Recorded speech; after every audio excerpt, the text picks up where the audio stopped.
you can hear the wind chimes putting on a little show for us here. And I just got through putting down some seeds for the birds, so probably have some of those showing up a little later.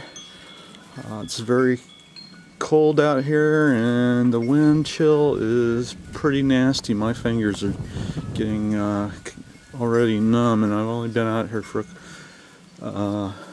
probably 30 seconds. So anyway, time to go back inside again.